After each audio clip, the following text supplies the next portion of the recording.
Good afternoon, everyone. We'll get started in just a minute or two. If you would take our opening poll to let us know whether you are a small business owner or an aspiring entrepreneur or a small business champion.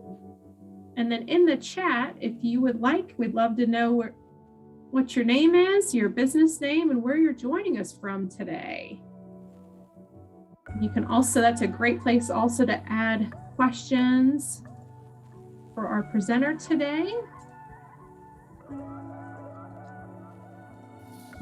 right.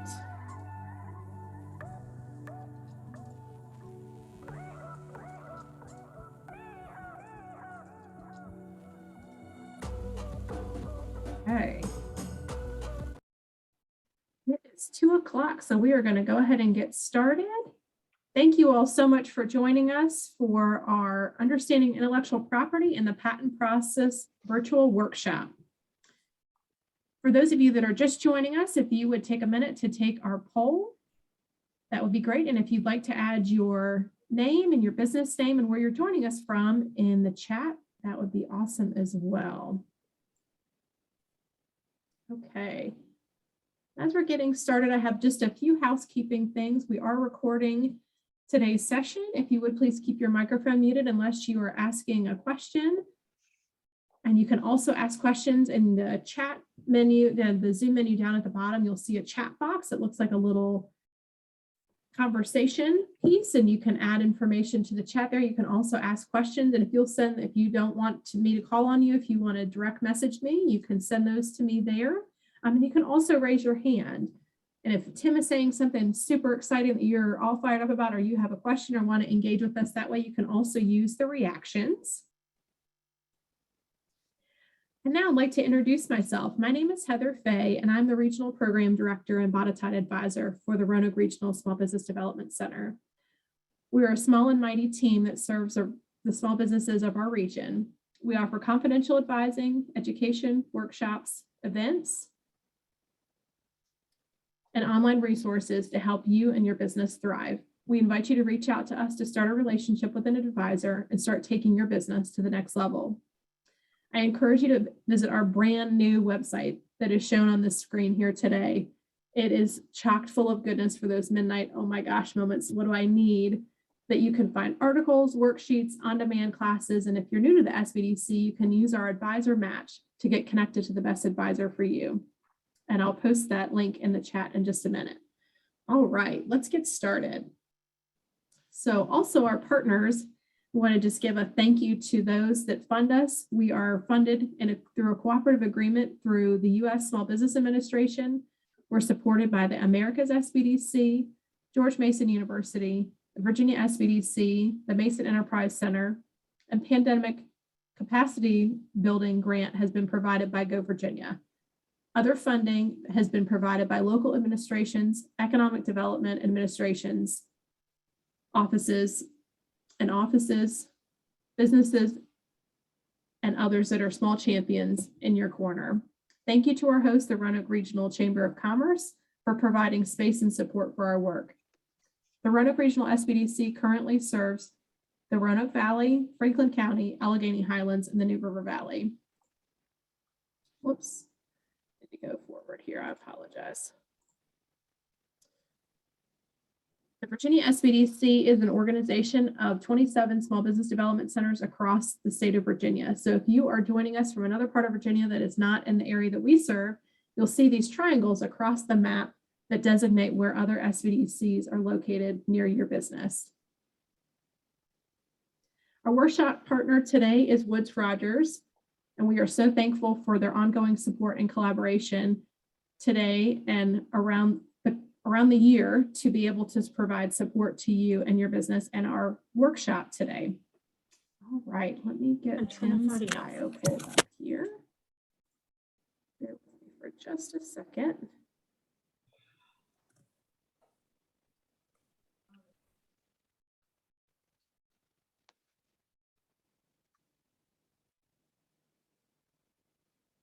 Okay. Mr. Bechen is a registered patent attorney in the Woods Rogers office in Richmond who focuses on electrical, software, mechanical, biomedical, video game, puppeteering, and business method patents in a wide variety of business arenas. In his practice, Tim supports clients across the country and internationally with a variety of industries with a full range of IP needs. Tim's entrepreneurial spirit led him to develop and launch the not-for-profit company, Cancer Resource Network, providing computers and web-based content to cancer patients and their families. Tim is currently involved with a startup company developing medical-based adaptive clothing for patients undergoing IV therapeutic treatments. Thank you so much, Tim, for joining us today. We are so grateful to have you as our guest speaker.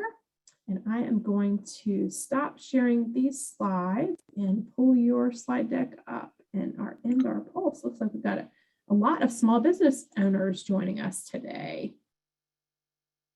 All right. This here. Gears. Okay.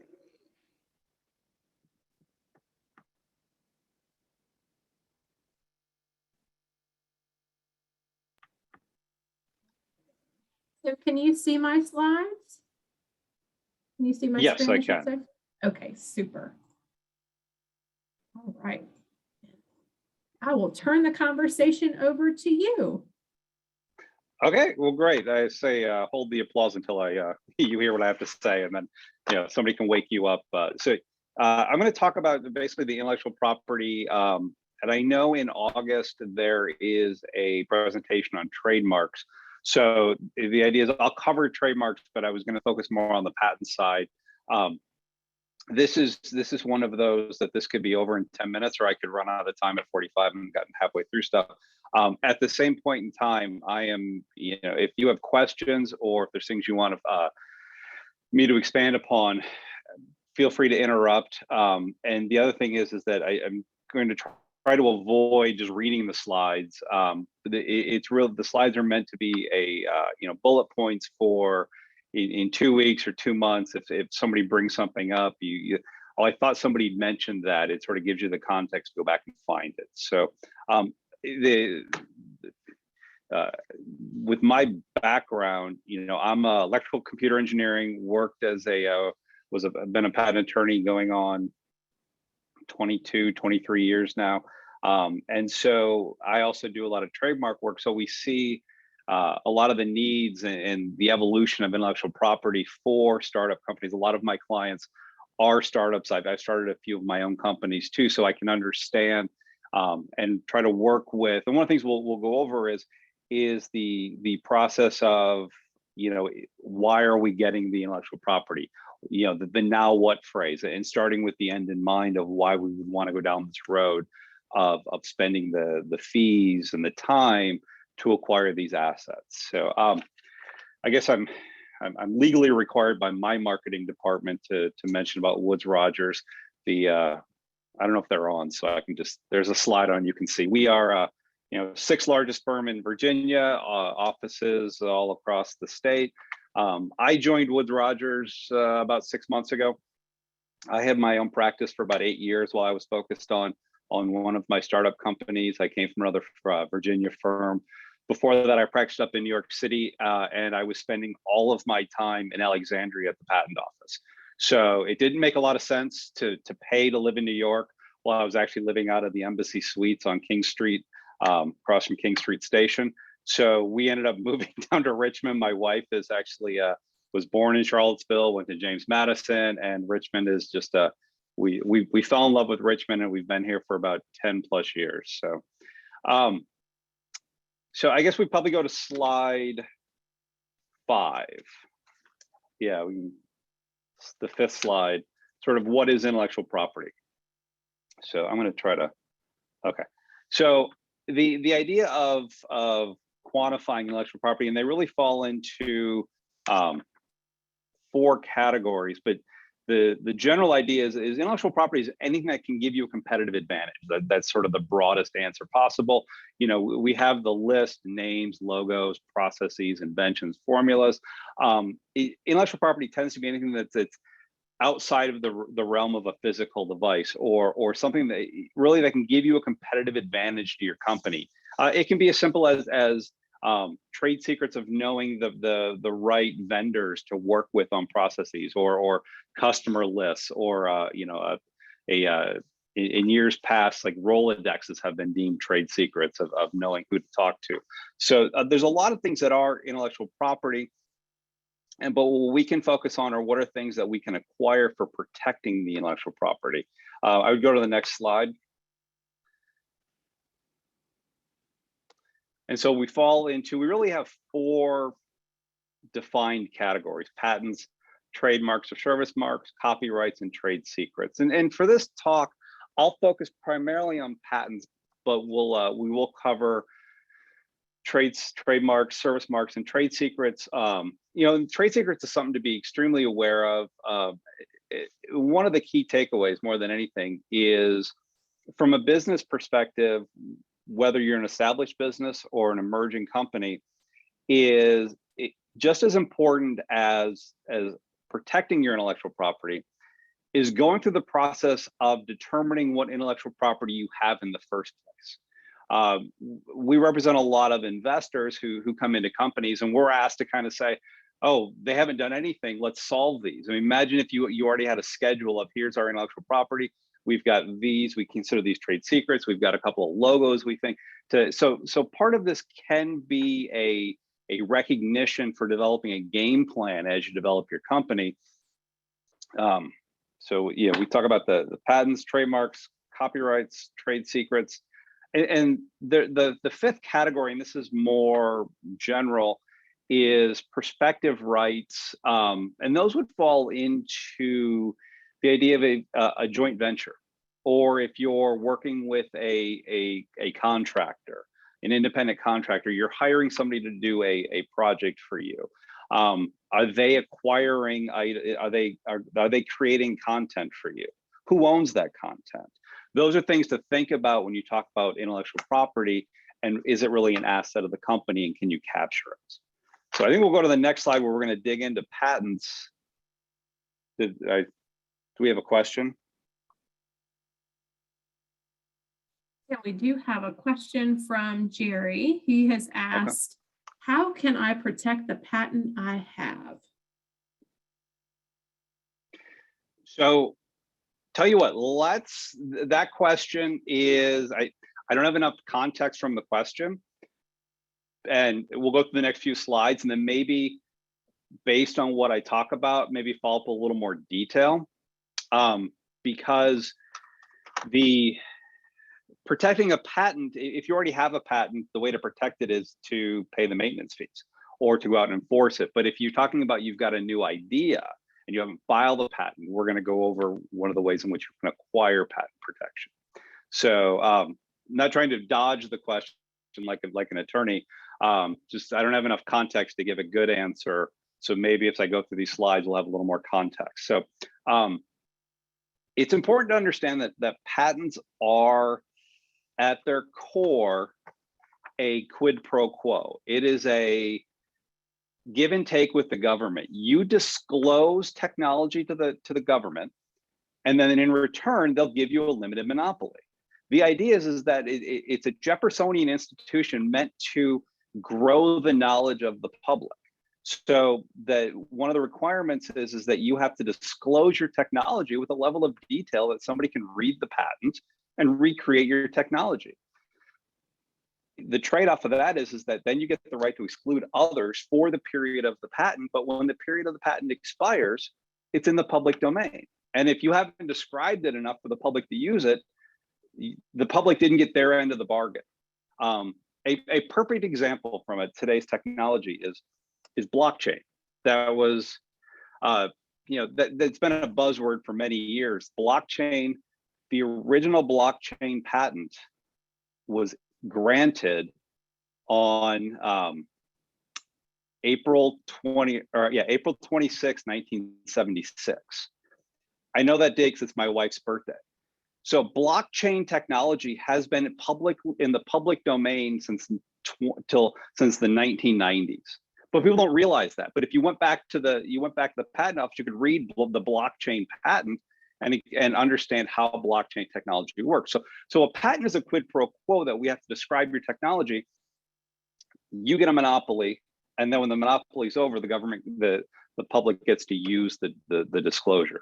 So there's three primary types: utility, that is utilitarian elements. It covers the inventive processes, manufacturing, methods, systems. A design patent is the aesthetic, that is the look and feel. And plant patents, which is, I mean, that's exactly what it sounds like. If you're creating a new type of pea plant or a new flower, you can apply for a plant patent. So I'm going to go into a little more detail on each one of those individually, but it's important to know the difference in that, you know, where does your invention fall, and what type of protection could you get for that? So we'll go to the next slide. And this is where I wrote these slides a month and a half ago, and I'm realizing that they're sort of out of sequence of my ability to talk contemporaneously. So repeating that the design patent, the length of a design patent is for 14 years from when you first file. So if the patent is granted, it exists for 14 years. A utility patent is for 20 years.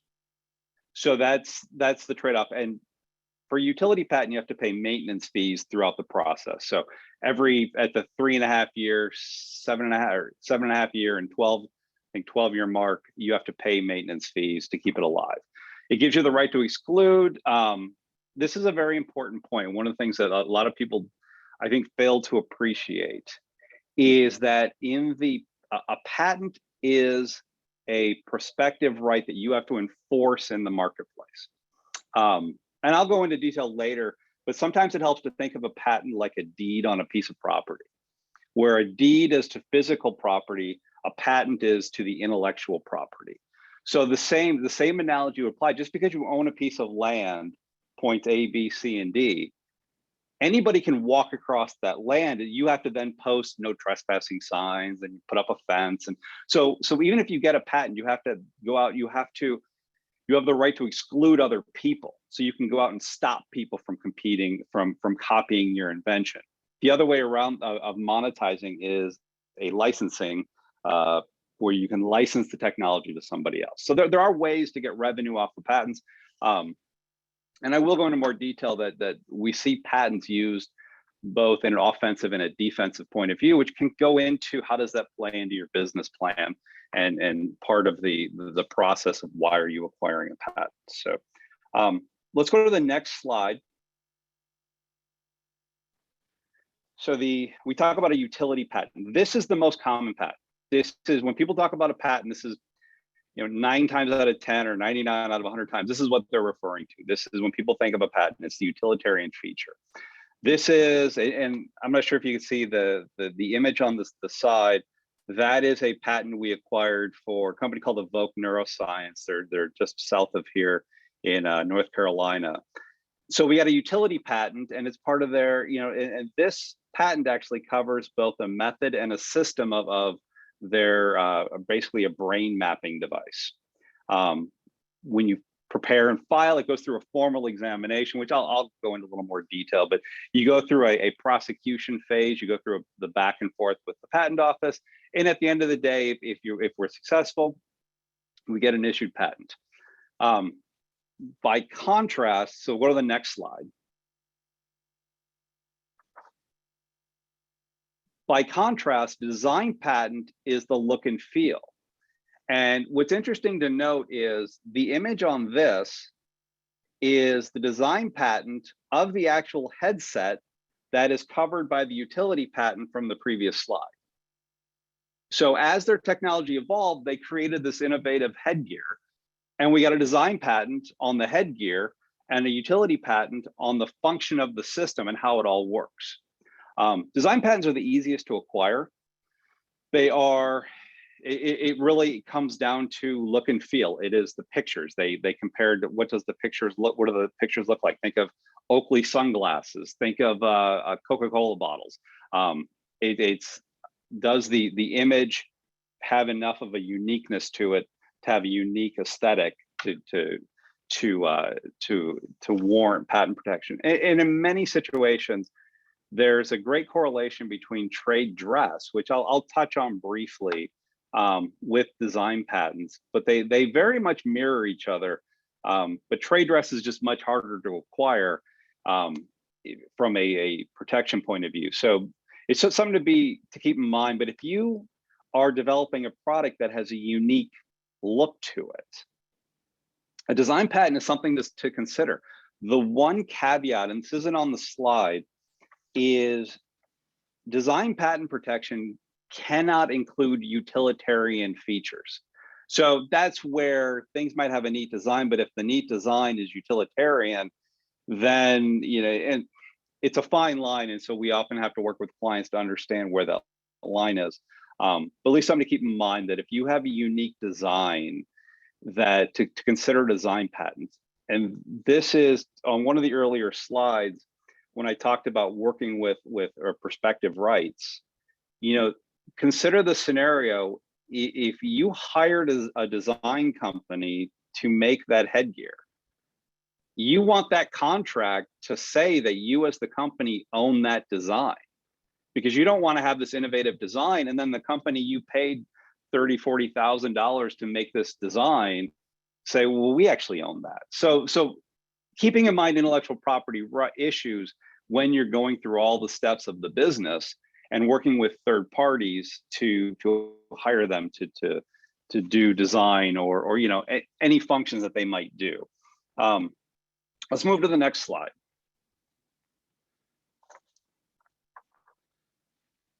The third option,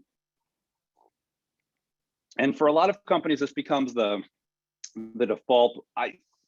I'm not a huge fan of provisional patents, but they serve a great purpose. They were enacted about 25 years ago for a specific reason. A provisional patent is an unexamined application that allows you to claim priority.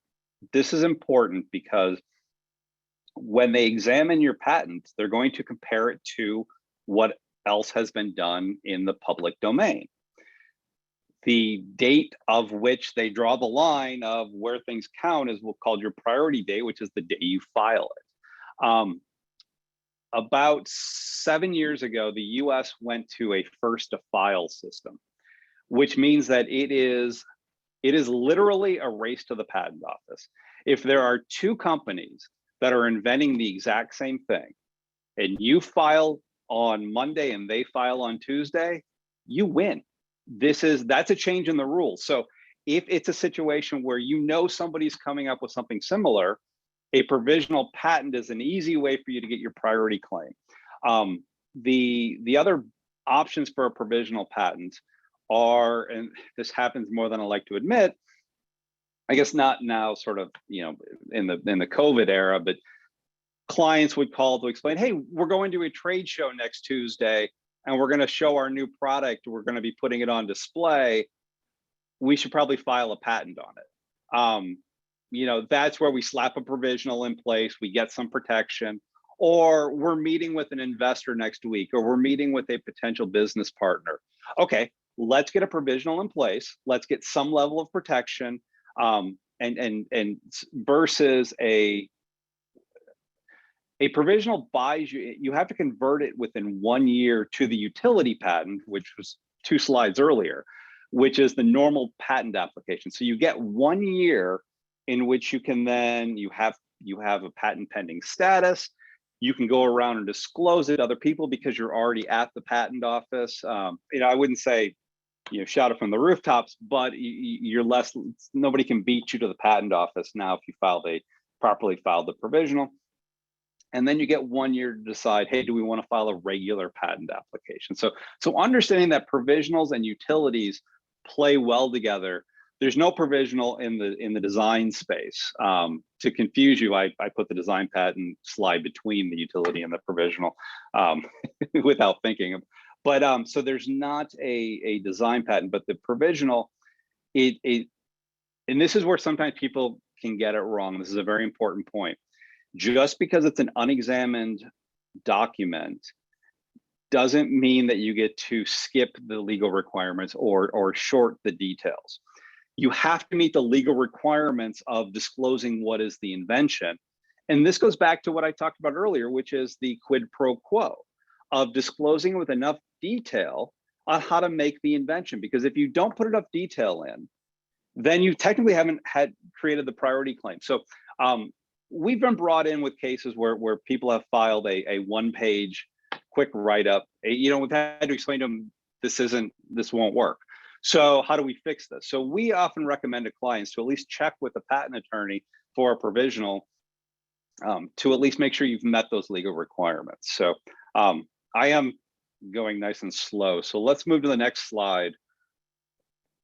So the provisional and this is what our job, we really have two sides of the coin. One is working with the client to prepare the patent application, understanding what the invention is. We can assess, we can try to look at patentability. I'll go into that in a little more detail in a minute, but it's preparing the application, getting it on file, and then it's based on the current delay at the patent office. It is about 18 to 24 months before we'll hear back from them. And then you start the examination process. The patent office has this new procedure called prioritized examination. If you have room in the budget, I highly recommend it.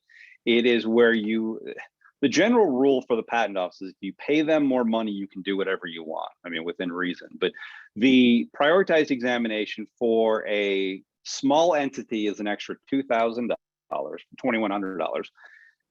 And you get to jump the queue. You get an office action within 6 months. I hesitate to share this because it's very uncommon, but for one of my clients, we filed a patent. We actually had an issued patent in hand, issued in under 3 months, which is almost unheard. Like, I've never heard of it being that fast, but it worked out great because she was signed up. She was already set to go on QVC to sell these and was manufacturing, and we were able to get the patent before she went on to sell them on TV. So it worked out really well for us in that case. Something to keep in mind, that a prioritized examination, you can jump the queue. Let's go to the next slide.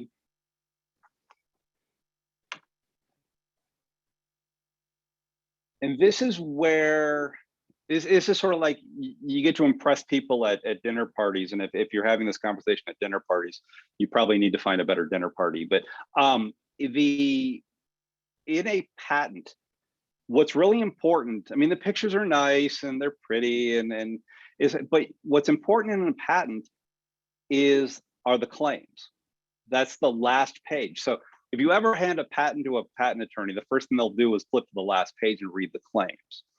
The claims define the scope of your intellectual property. This is the analogy to a deed in real property, where a deed says you own the land from point A to point B to point C to point D. A patent says you own the rights to, let's say it's a method of doing something having steps A, B, C, and D. That's what your patent covers. And so if somebody has a system that does steps A, B, C, and D, they infringe your patent. But that's just important to understand, that the claims of a patent cover the scope. People get caught up on looking at what the pictures say or what the abstract. We've had a lot of cases where people have gotten nervous. Somebody sends them a patent and we look at the claims and we're like, the claims don't actually cover what you do, so you're fine. At the same point in time, if you're going through the patent process and working with a patent attorney, you need to understand the claims are going to define the scope, and that's what we argue with the patent office about. So it's just something to keep in mind. The claims are where the meat is at in a scope of a patent. So let me the next slide on post-grant procedures. Actually, you know what? Let's jump back. Let's go back up to the slide. I want to mention one quick thing on that slide. So the third bullet point, and this is where claims are important. In the real world, if somebody wants to license your technology or somebody's infringing, they're going to look at the claims of the patent and say, oh, do your claims cover what I do? So that's where the value of the claims from a licensing point of view. Do you need to license somebody's patent, or are you going to license your technology to somebody else? So that's the last thing I wanted to point out, that the claims also come into play from a licensing point of view. Okay, so let's move to the next slide. I will just briefly mention this. This is one that if somebody says these words, you can look back and find the slide. After a patent is issued, there are various procedures that if somebody sues you for patent infringement, you can attack their patent at the patent office. If later you find out, oh, we should have done this, or we want to change the scope, there are, after a patent issues, there's procedures you can do to change the patent, to contest it. In reality, the patent office has taken the position of they don't always get it right. So they've created procedures that allow third parties to come in and contest the patents and say, okay, well, if you file a petition and show us, we'll re-examine this case. So just keeping that in mind, that just because a patent is issued doesn't mean the die is cast. There are additional ways for both you as a patent owner and you as somebody who maybe doesn't think somebody should have been entitled to receive a patent to contest it. And so the last slide, let's go to the next slide. This is the last slide on the patents, and maybe after this I'll stop and see additional questions. But this is, even though this is the last slide in the patent section, for a lot of my clients, this is the first thing we start with, is understanding now what? Why are we getting a patent? What is your goal? There's no wrong answer in getting a patent. There are companies where patents are a marketing.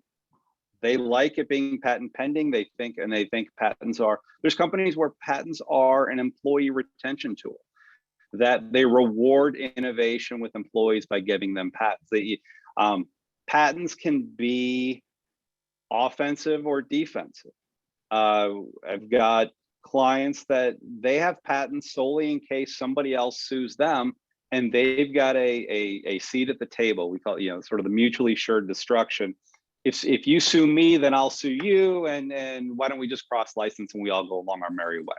So patents can be very defensive, but they can also be very offensive. I think of the story of a client of mine from years ago. They had some amazing technology they developed in 2000, and 75 employees, software development company, and they met with this large company and were basically about to license them as their major vendor. 6 months later, the company said, we'll get back to you. And 6 months later, they launched their own product, which competed directly with my client's product. They had 2 patents at the time covering their technology. They went from 75 employees to 3. And the only thing they had left was they sued this company, and they ended up winning. And they ended up surviving because it was an offensive strategy that they had to acquire. So sometimes it's good to think of patents as an insurance policy. So we like to sort of go through the now what, and that can drive the claims. It can drive how we approach it, when we prioritize, what quarter we spend the money on various things. So just understand that there are a lot of different roles for a patent. The old adage is true, and is that the vast majority of patents aren't worth the paper they're printed on. But for a lot of companies, they like to say that they've got a portfolio of patents on their technology. The investors like that as a fail-safe. It's rewarding for the employees to say, I've got 3 or 4 patents. It's a nice thing. So just understand that there's a lot of different roles that patents can play for a company. So I'm going to end the patent section of this, and I guess we'll see if any questions or more clarity on that previous question. Thank you so much, Tim. We do have a few questions in the chat. Kim has posted, she is a course creator and curriculum. She's in the process of determining her intellectual property.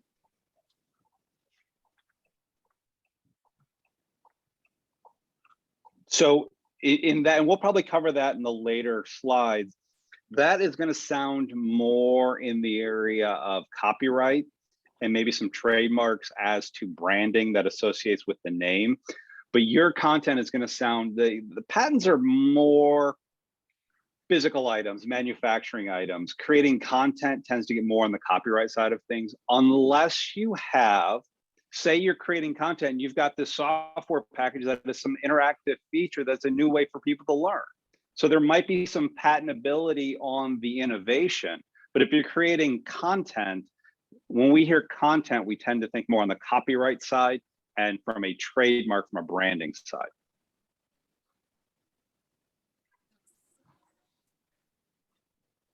Okay, our next question is from Mary, and she has asked, Tim, should you put patents or trademarks in your name or the name of the business?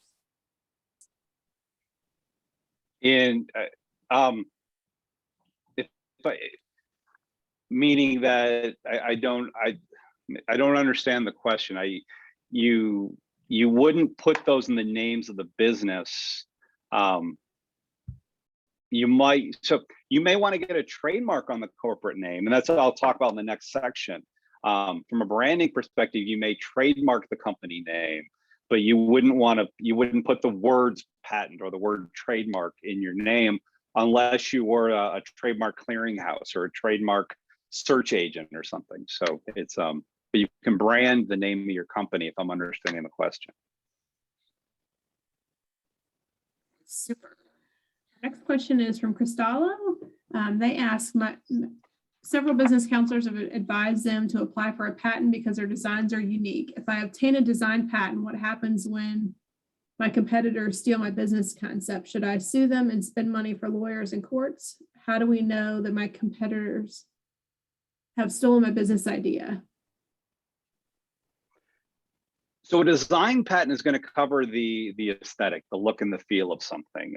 If you're talking about a business process, that's nowadays, that's not the most germane option for filing a utility patent. But if you're talking like a design patent would be, an example would be if you had an innovative lamp or you had an innovative, like whatever the style of something is. Go back to the example of the Oakley sunglasses. If that's a unique design and you're going to sell that and you're worried about somebody copying the design, then a design patent is going to offer that protection. As to the question of whether or not getting it and then you're going to have the wherewithal to go sue people, that's always the tricky part. What I will say is that whether you go out and sue them or have the money to sue them, by getting the patent, you at least can have that conversation. If you've never acquired the patent, you're completely naked without any rights to stop them. So, under maybe you might have some common law rights. So oftentimes it can be a matter of, have investors gotten involved and do they want to fund it? Did they get involved because there's a patent, a design patent asset available if the company goes under? It depends on sort of what's your strategy with growing the company.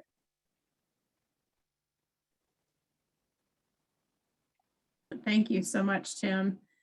Lisa has asked, what are the costs for provisional and permanent patents?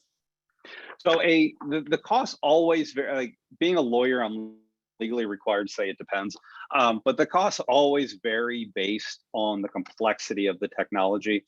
For us, we tend to see filing a provisional tends to be around $3,000 to $4,000. There's a $150 filing fee.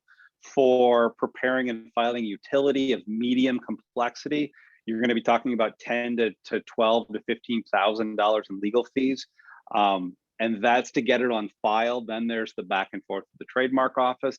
It is not unrealistic if you have from beginning to end with a utility patent to be upwards of $20,000 to $25,000 in legal costs over a 3-year period with getting a patent. So it's not a cheap process, and that's why we like to work with clients to decide, is this worth pursuing? Thank you, Tim.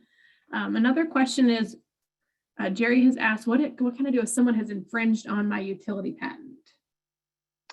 So there are numerous options. The first option is to, before you can do anything, you have to do your own research, which this is what we do all the time, which is you do an infringement analysis.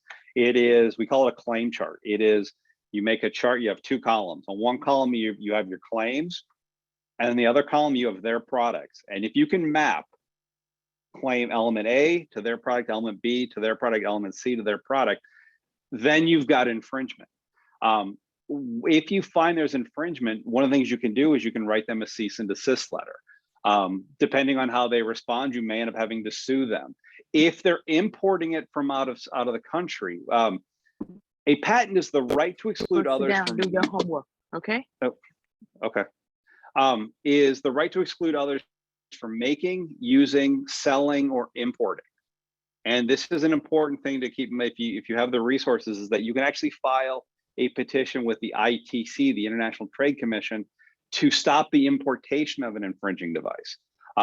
But you have to proactively go out. You have to do your own research, and then you have to proactively go out and enforce it against that person and tell them, hey, I've got a patent, you're in violation, you need to stop, or do you want to take a license? So you have to proactively go out and enforce it in the marketplace. Excellent. Thank you so much, Tim. Another question has come in. Can you share a little bit on PROSHAE, P-R-O-S-H-A-E? You mean pro se? Pro se, excuse me. Okay, you. so there's a procedure at the patent office, which, you know, I'm not intimately familiar with, but if you qualify, you can, what's called a pro se inventor program, where the patent office, and I'm not trying to sound pejorative at all, the patent office takes pity on you, where they'll come in and the examiners are a lot more lenient, and they'll be like, well, maybe you want to say this, or maybe you want to say that. So the pro se program, if you is that if you do it yourself and you apply under this program, the patent office will work with you if there are defects in your case to help you fix. They're a lot more lenient getting it through the process versus if they're like, oh, you're a lawyer, you should have known this, therefore I'm not going to bother, I'm going to slap you with this. So the pro se process is just meant to be a lot more user friendly. That was actually the American Invents Act. One of the things that came out of that was to trying to make the patent office more accessible for small businesses and individual inventors. So the pro se program is something to look into if you're doing it yourself. Thank you. And the next question is, any tips or ideas that you're willing to share as someone is preparing to apply for a patent or drafting a claim? I think one of the things is that, so there's all patents are examined relative to what's already out there. So what we call the prior art. So they're the patent office is going to look at the universe of what's already been out in the public domain, and then they're going to compare it to your patent application. And they're going to say, well, you're entitled to what they're going to say is, we're going to deny your application because, and then your job, like our job, is to argue with them and say, oh, you're wrong, or we amend it, and we go back and forth. But they're going to come back and they're going to say, well, we found this reference that has all of your elements, therefore we're rejecting your application. One of the things you can do is that if you want, you're under no legal duty to go out and do your own research. And if you do, you need to disclose to the patent office what research you've done. But if you're even wondering, hey, should I file a patent? There can be value in going to it's patents.google.com. The PTO website has their own search engine, uspto.gov. So you can do searching on your own and sort of do your own. And we oftentimes, clients will call us up and say, hey, is this patentable? My answer is, I have no idea. I don't know what the universe of technology is, but we can hire somebody to find that. We can hire a searcher to do that. And a lot of clients will go back and want to do the searching on their own. And whether you just put in search terms on the Google, patents.google.com. But that's what I would recommend if you're doing it on your own, is maybe just do some informal searching to see what you can find. Because if you find something directly on point, then hey, maybe I shouldn't pursue a patent application. Or if I find something close, and this is often what happens, we find something close and then we go, okay, this is close now. If we change and we focus on these various elements, we're going to get away from this reference, and therefore we can find patentability on this subset of our invention. So it can help inform the process. So if we want, I've got like another 15 slides. I can kind of burn through those Okay. just because there's other topics. Absolutely. So let me, and again, the next slide is just a header slide.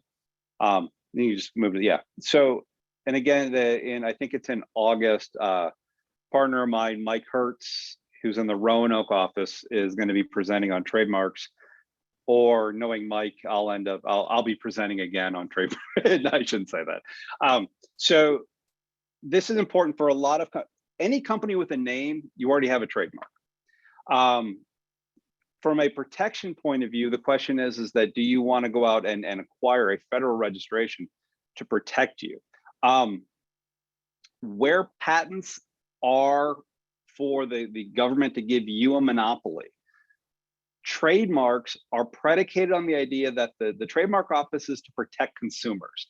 The whole point of the trademark office is that the average consumer should not be confused or misled into buying the wrong thing.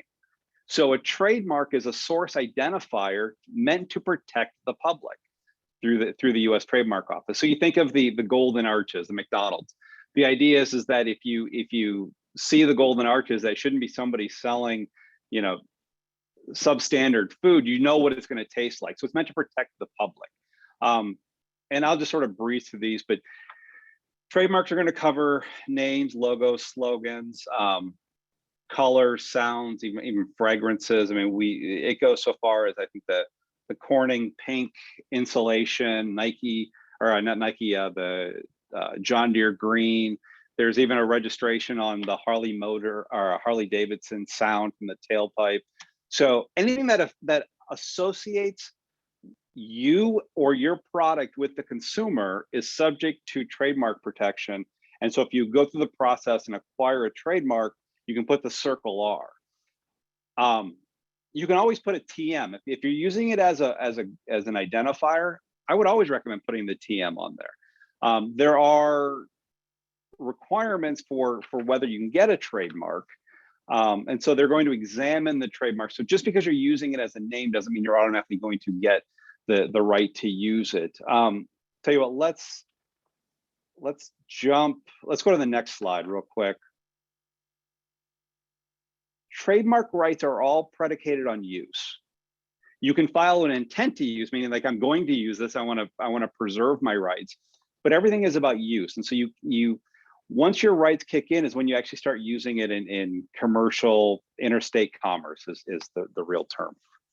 And I will mention that there are also state trademarks.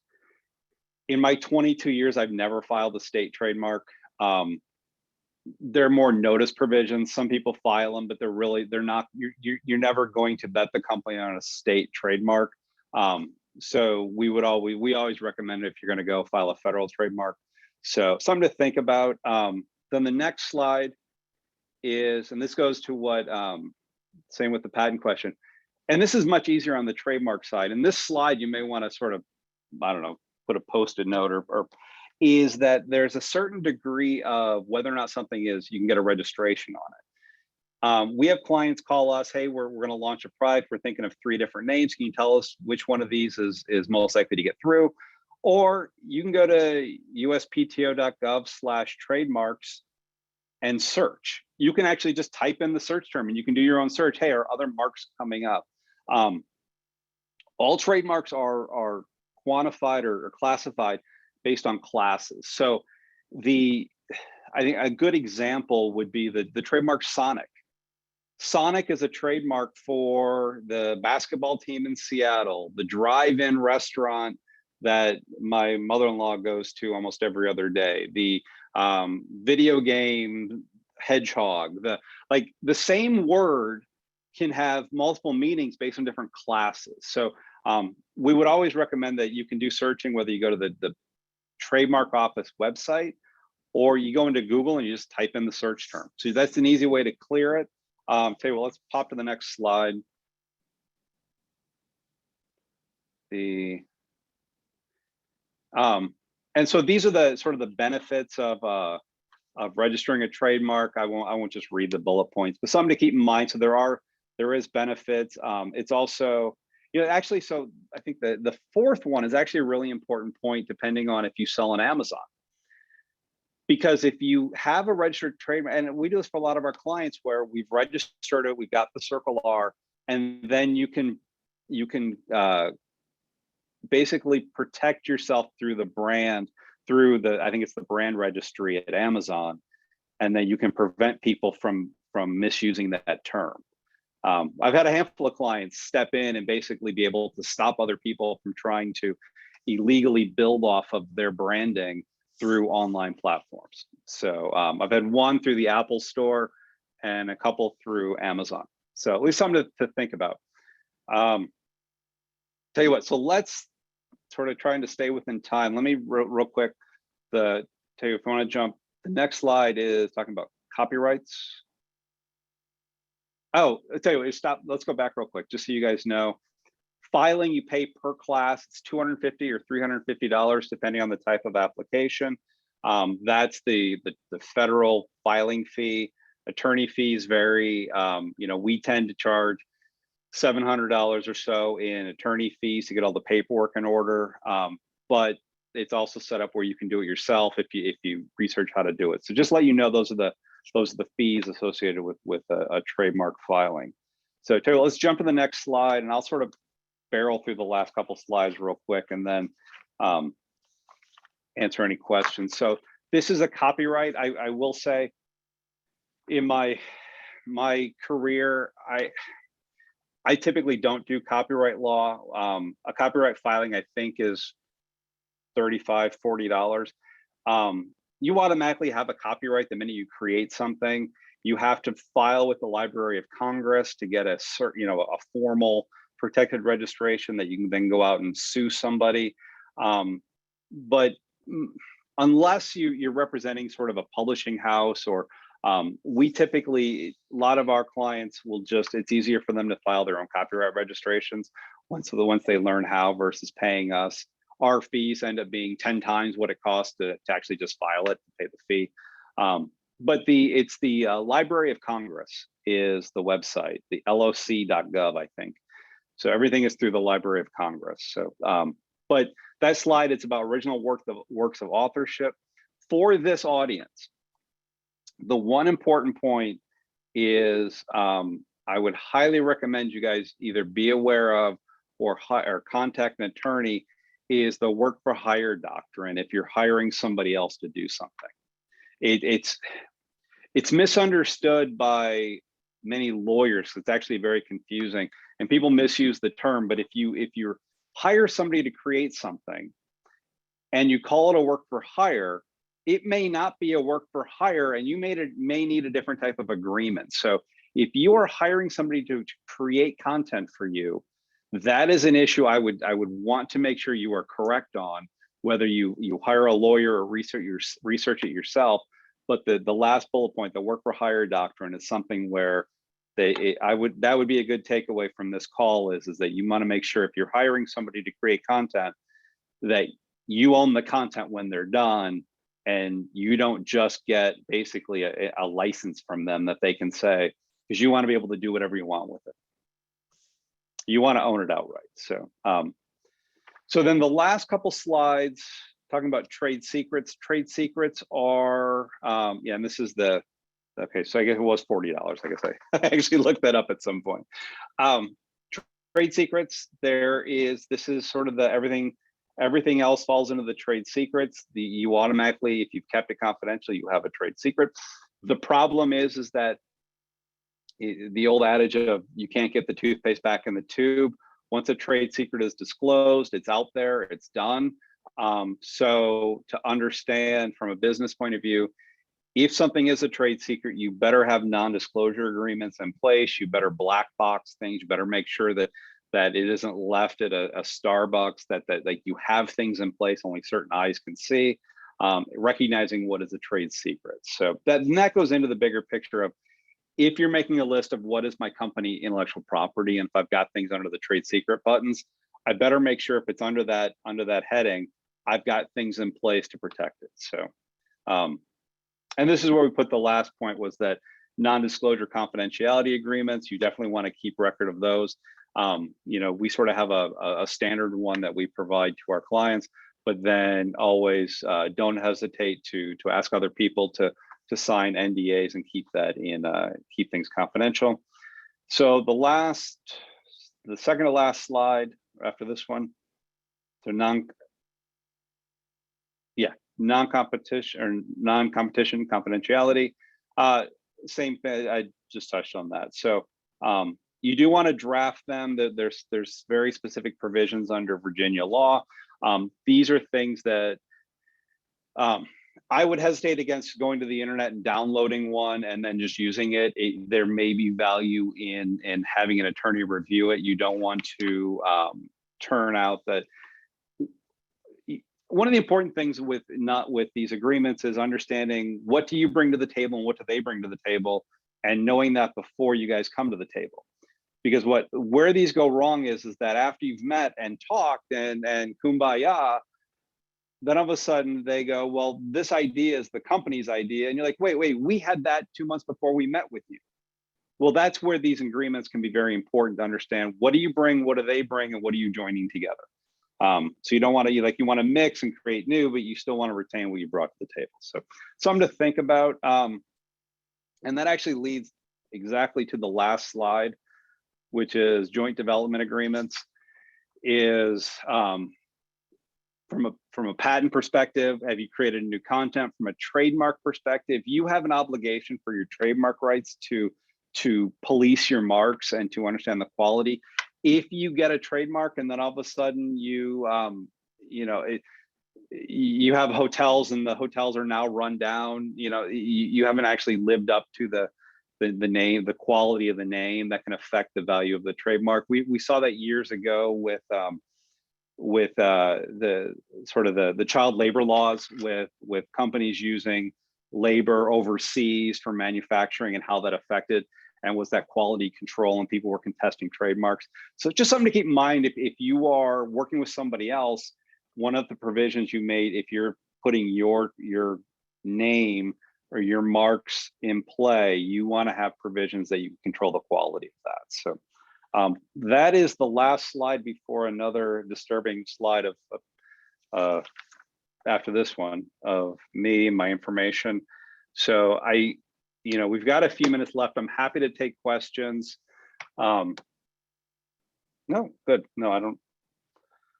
Questions and answer slides. So happy to take questions, and then my contact information I think is floating out there somewhere too. So happy to follow up as needed.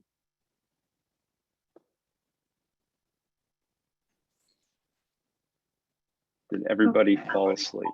I have a question, Tim, if I may, and I think I may have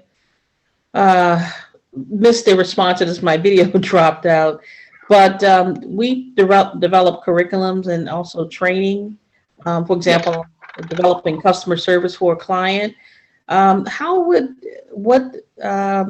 that still under utility type of patent, or where do we? No, that would probably fall under a copyright side of things. Unless you're creating, and I've got clients that do this where we've got software with innovative data processing and the software to do something. Mm-hmm. But if you're creating content, that's a copyright issue. Okay. That's where you like the work for hire, and you want to make sure are they an employee? Are they an independent contractor?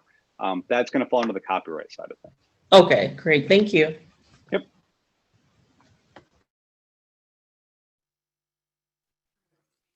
Let's see here. Okay, another question about what happens if you pass away and you want the company to continue to after your passing. Would you put the patent in your business name or in your personal name? So you can file the patent individually, or you can file in the name of the company. Depending on the nature of the industry, we're always in favor of putting things in the company, because then you can make it a depreciable asset and you can get tax benefits from it. So we always like the idea of the corporate structure. If you end up in a litigation of some sort, you've got the corporate umbrella to protect you. So But it varies from situation, and it's also going to depend on, is it a is it an LLC, is it a sole proprietorship? I mean, if it's a sole proprietorship, it doesn't really matter where the asset is. So there's a lot of nuances to it, but we always prefer it to be in the company unless there's a specific reason why you're keeping it individually. Hey, Timothy, can I just ask a continuing question? My name is Chetan. So just on that particular topic, you mentioned about LLC versus sole proprietorship. Is it also true that because an IP or a trademark is an asset that holds value, and before you convert from an LLC to a corporation, and how assets are classified under an LLC or corporation, is it better to wait, convert first to corporation, then apply for IP, or it doesn't matter? Well, it doesn't matter because you can just transfer the assets. So you can definitely have you can transfer the assets of you can assign, say you have 3 employees and they've invented something, you can have them, they're inventors, but they assign the patent to the company, and you put it in the company's name. There's, in terms of a corporate structure, it doesn't matter because you're just assigning it to the corporate entity. And so whether the corporate entity is a sole proprietorship, or it doesn't matter if you change it, you'll update the paperwork at the State Corporation Commission. And on the flip side of that too is that there's very often there's a time component, a time sensitivity component to intellectual property, in that if you, and I didn't bring this up, there's a 1-year bar on, if something is publicly disclosed, you have 1 year since the public disclosure to file it with the patent office. So there are reasons in which you want to file. I wouldn't wait on filing IP while you're waiting to figure out a corporate structure. I'd get the IP filed and then figure out, okay, let's transfer it to this entity later.